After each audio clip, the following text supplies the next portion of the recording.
Күн тамаша басталған еді. Күн ақыры жерді жылытты, ал сиреннің хош иісі палаталарды толтыра бастады.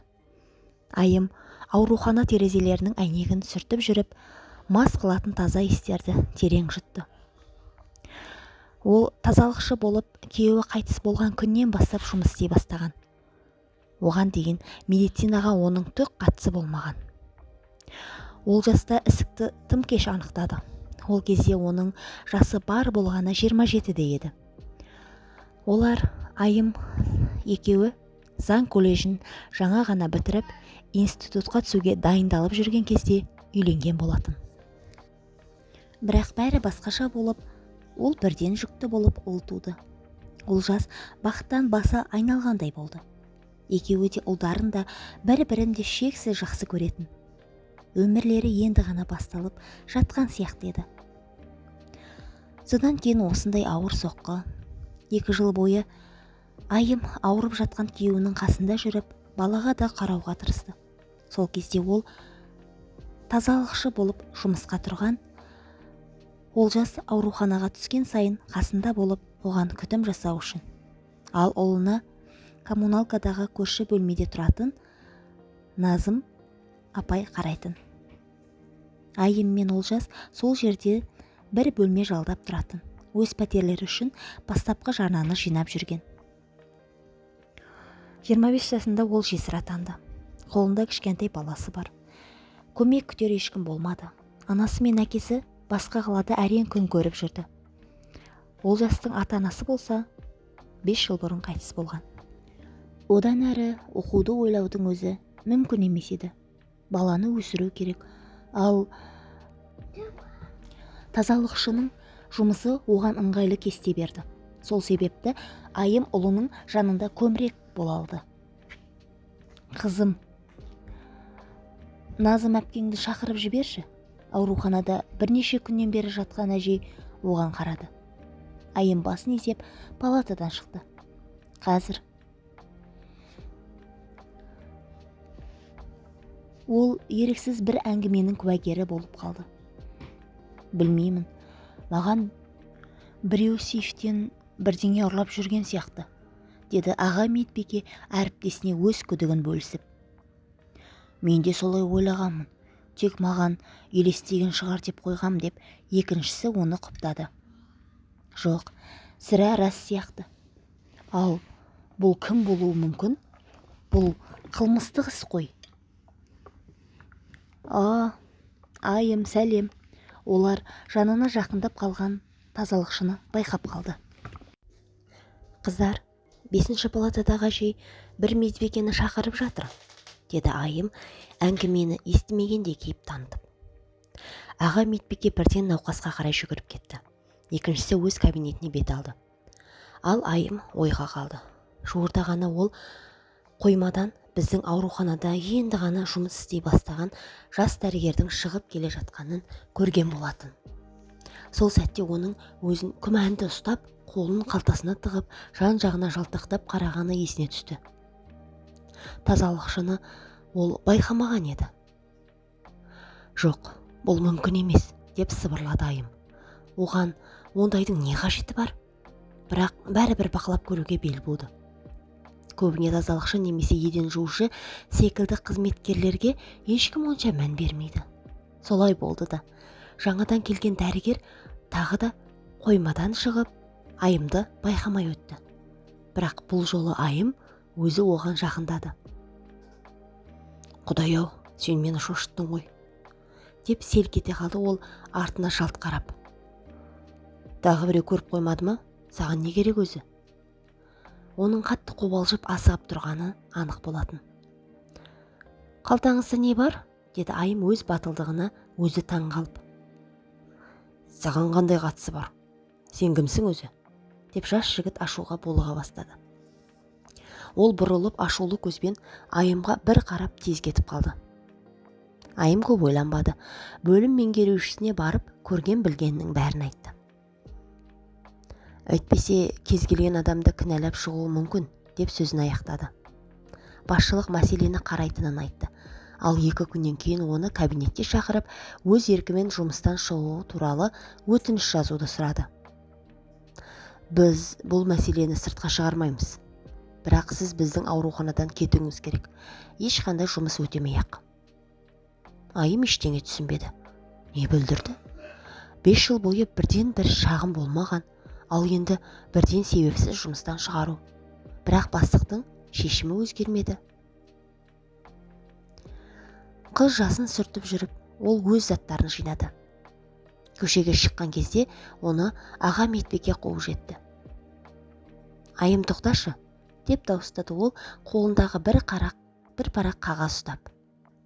Мынаны ешкім көрмесін. Жүр, арлау барайық. Олар аурухана қоршағының сыртындағы орындыққа отырып алды. Айым, бас дәрігерге бәрін айтқаныңа рахмет. Біз өзіміз де сезіп жүрдік, бірақ бірдеңе деуге батылымыз жетпеді.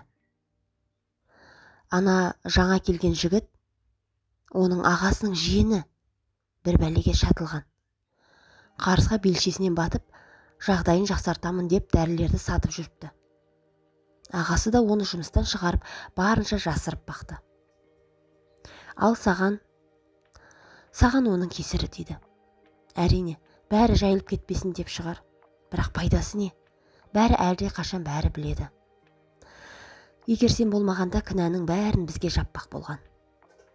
Айым үнсіз тыңдап отырды. Көзінен жас парлап кетті. Иә, міне ал. Аға медбике оған қағазды ұстатты. Саған бір мекенжай жазып қойдым. Таныс медбике, қараушы. Күтім қарайтын, сол жерде жұмыс істеп еді. Кеше қалаған жеріне кетуге мәжбүр болды. Орны бос, тезірек бар.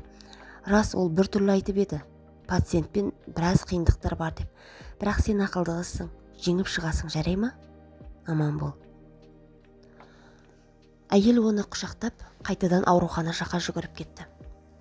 Үйге келгенде Айым тағы бір жағдайға соққы күтіп тұрғанын білді.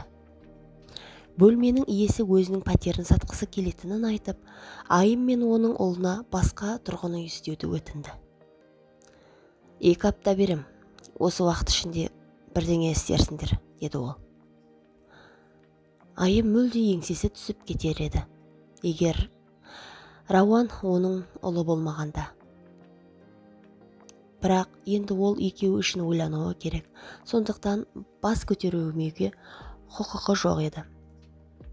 Баласы балабақшада болған кезде ол құрбысымен берген мекенжайға барды. Зәулім, биік дуалы бар сәнді үйдің алдында тұрып, мекенжайды қайта-қайта тексерді. Иә, дәл сол осы үй. Қақпадан күтімді, жасы шамасы белгісіз әйел шықты. Жарыққа қалай түсетінін қарай, оған 40-60 беруге болады. Сәлеметсіз бе? Менің атым Айым. Маған сіздің мекенжайыңызды берді. Сізге күтім жасайтын адам керек деп естідім, деді ол қобалжып, сөмкесін қыса ұстап. Сіз бұрын күтімші болып жұмыс істеп едіңіз? Деп күдіктене қарап сұрады әйел. Иә, күйеуіме күтім жасағанмын. Ал соңғы 5 жылда ауруханада жұмыс жасадым. Жарайды, келген екенсіз, кіріңіз. Басқа біреуді іздеуге уақыт жоқ, деді әйел. Ол Айымды кейін қонақ бөлмеден өткізіп, шағын жұмыс кабинетіне алып кірді. Оған мүгедек арбасында жасы үлкен, тіпті қарт деуге болатын ер адам отыр екен. Ол екеуіне қарап бұрылды. Ал бұл жолы кім тағы деп дөрекі сұрады ол. Сен неге бірден қарсы шыға бересің? Бұл Айым саған көмектесетін болады, деді әйел. Ол да ұзаққа шыдар ма екен, деп мысқылдады ер адам. Айым, бұл Ғабит Айбатұлы, сіздің қарауыңыздағы адам.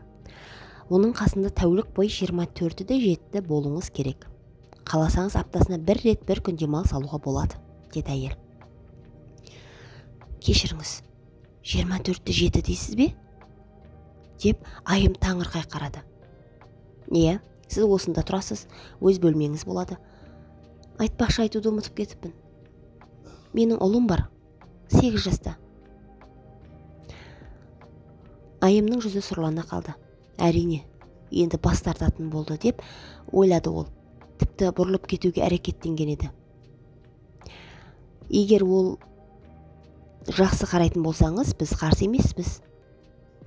Солай ғой қымбаттым, деп әйел күйеуіне барып, оның бетін сипады. Ер адам иығын көтеріп, бәрібір дегенде ишарат жасады. Осындай жалақы сізге жарай ма? Деп сұрады әйел. Ол тазалықшы болып алатын ақшадан 5 есе көп соманы айтады. Әрине, деп айым қуаныштан секіріп жібергісі келді. Бірақ өзін ұстап, тек басын есеп қойды. Онда ертең жұмысқа кірісіңіз, деп сөзін аяқтады әйел. Айымды қақпаға дейін шығарып салып. Келесі күні айым ұлын ертіп жаңа үйіне көшіп келді. Жаңа өмір басталды. Ғабит Айбатұлы қарт адамға тән қыңырлығы бар болса да, айым оған жол таба білді. Ол еркектің денсаулығынан гөрі біреумен сөйлесіп сыр бөлісуге мұқтаж екенін түсінді. Рауан да онымен тез тіл табысып кетті. Ғабит аға деп атай бастады. Айым ұлына тыйым салғанымен ол жиі оның тізесінен шығып алатын. Айым қойшы енді отырсын, дейтін Ғабит мырза. Менің немерем қандай болатынын да көрмеймін ғой. Баланың аңғал қуанышы жаныма жақын. Ол көзінің жасын сүртіп, Рауанның басынан сипап қоятын. Қария жиі өзінің өмірі туралы айтып беретін, қалай еңбегімен, ақылы мен байлыққа қол жеткізгенін, шетелде тұратын актер ұлы Айбат туралы да айтатын. Айбатжан сирек келеді деп күрсінетін ол. Өліп қалам ба деп қорқам, көрмей кететін шығармын. Айым оны мүмкіндігінше жұбата бастады. Келеді ғой ол, қайда барады деді жаймен. Ғабит мырза екінші әйелі одан 13 жас кіші деді. Сәнденулер мен стилистердің арқасында ол жасынан әлде қайда жас көрінетін, әсіресе жарығы бәсең бөлмелерде. Бірақ күйеуінің денсаулығы оны аса қызықтырмайтын. Оны мазалайтын жалғыз нәрсе әлеуметтік мәртебе мен байлық. Бұл бұрын Айзада Ғабит мырзаның хатшысы болып жұмыс істейтін. Бірақ оның бірінші әйелі көзі тірісінде ол басқа әйелдерге көз салған емес. Лаура болса күте білетін. Өзі әлде қашан жажырасқан бір ұлы ғана бар, бірақ бастыққа қызығушылығын білдірмей бәрін ішіне сақтайтын. Ал Ғабит мырза жан жарынан айырылғанда Айзат бар өнерін іске қосты. Ол оны сондай нәзік, сондай бақаламайтын тәсілмен жұбатты. Қарт кісі өздігінен оған бауыр басып қалғанын байқамай қалды. Көп ұзамай оны үйленуге де ақырын біртіндеп алып келді. Бастық аздап қарсы болғанымен, 1 жылдан кейін олар тыныш қана некеге тұрды. Ал Ғабит мырза ұлы Айбат бұл шешімді құп көрмеді, бірақ қарсылық білдірмеді. Оның үстіне жұмыс бабымен шетелге ұзаққа кетті. Ал Айзаданың ұлы нағыз сүлік еді. Өгей әкесінің ақшасын сорып отырып, өзі болса ересек 2 баланың әкесі болатын. Осылай бір күні Рауан түскі ас үстінде: «Анашым, ал қашан бітеді бұл?» деп қалды да котлетті аузына тықты. «Япырмай, Рауан, мұны қайдан естідің?» деп айым аузына қолын апарды. «Лаура айтты, және анау доктор ағай да, сосын ол оны былай істеді», деп баланы анасынан тұрып, оны белінен шапалақтап қойды. «Ой, бұл қалай енді?» деді айым таңырқап. Рауан иығын қиқаң еткізді. «Дәрігер ағай Лаураны солай ұрды. Әрине жаман сөздер үшін жазалаған шығар», деді де салфеткамен аузын сүртіп сурет салуға кетті. Айым ойланып қалды. Айзаданың күйеуінің тезірек қайтыс болғанын қалайтынын ол бұған дейін де сезетін. бірақ мұндай ашық түрде және шынымен дәрігермен жүр ме? Соңғы кезде ол дәрігердің үйлеріне тым жиі келетінін де күмәнді еді. Сол күннен бастап Айым Айзаданың әр қимылын қадағалай бастады. Ол Айзаданың Айбат туралы өте жағымсыз сөйлейтінін тез аңғарды. Сенің ұлың бір айдың ішінде бірде-бір келмеді. Оған сенің денсаулығың да өзің де керек емессің. Әке-шешеге бұлай қарауға бола ма? Деп ол кешкі ас үстінде күйеуінің құлағына құя беретін. Ғабит басын шайқап отырған. Ол Айбаттың 2 апта бұрын ғана келіп кеткенін баяғыда ұмытқан. Айбаттың жасы 37-де еді. Оның мансабы шарықтау шегіне жетіп, енді ғана ол бір сәтке тоқтап, айналасына көз сала алатын жағдайға жеткен болатын. Дос-жарандары әлде қашан үйленіп, балалары болды. Біреулері тіпті ажырасып, екінші рет үйленуге үлгерген. Ал ол өз жарын болашағын құрып жатқан. Бірақ оны салып болған соң да аздап абдырап қалды. Қазір қайдан әйел іздесін? Шетелдік қыздар оны қызықтырмайтын. Менталитеттері тым әртүрлі. Ал туған елде өз жерінде байыпты қатынас құруға уақыты да болмады. Ең бастысы жұмыс. Айбат соңғы келуінде қатты таң қалды. Бұрынғы күтуші елуге таяған семіз әйелдің орнына әкесінің қасында жас, тартымды әйел мен 6-7 жастағы бала отырған. Олар бірден тіл табысты. Айым әкесінің қазіргі жағдайын суреттеді. Айбат өкінішке орай ұзаққа қала алмайтынын айтты. Барлығысын басқа елде аяқтау керек еді. Айым, егер бірдеңе болса, маған хабарласыңыз деп телефон нөмірін қалдырды. Мүмкіндігінше тезірек ораламын деп сөзін қосты. Айымға Айбат қатты ұнады. Рауанға да ол жаққан. Тіпті қысқа сапарында олар тез арада достасып, бірге мультфильм қараған. Айым Айбатқа көңілі ауғанын көрсетпеуге тырысатын. Бұл кім, мен кіммін деп ара қашықтықты сақтайтын. Айбат кеткен соң, енесі күйеуіне оның үстінен өсек айтуын жалғастырды. Міне келді, бірақ сені ешқайда апарған жоқ, оған тек сенің қаражатың керек. Ол ұлын әкесінің ақшасына мұқтаж емес екенін, өзі қаржыландырылғанын айтпай, өсекті жалғастырды. Ал қарт науқас адам оны тыңдап келісіп отырды. Қымбаттым, нотариус шақыршы, маған өсиет жасатайын. Әйтпесе, ұлың бәрін шашып жіберуі мүмкін. Сен осы табысыңа осылай қол жеткіздің, деп ұятсыз әйел өзінің айлакерлігін көрсетті. Айым тек басын изеді. Кешке қарай ол Ғабит мырзаның ұлының қаншалықты жақсы көретінін, оған қалай қамқор болатынын айтып беретін. Қария тағы да басын шайқап келісіп отыратын. Уақыт өте келе дәрігер олардың үйіне күнде келетін. Маған тек сенімді нотариус керек деген сөздері Айым бір күні Айзада мен дәрігердің әңгімесінен естіді. Күйеуім жақын арада біртүрлі болып қалады. Содан кейін менің мұрағатым жоғалады. Сіздің де әрине. Айым үнсіз жақындап оны байқатпай телефонын қосып, диктофонды іске қосты. Үй тыныш еді. Жазба сәтті шықты. Қымбаттым, деді дәрігер қобалжып.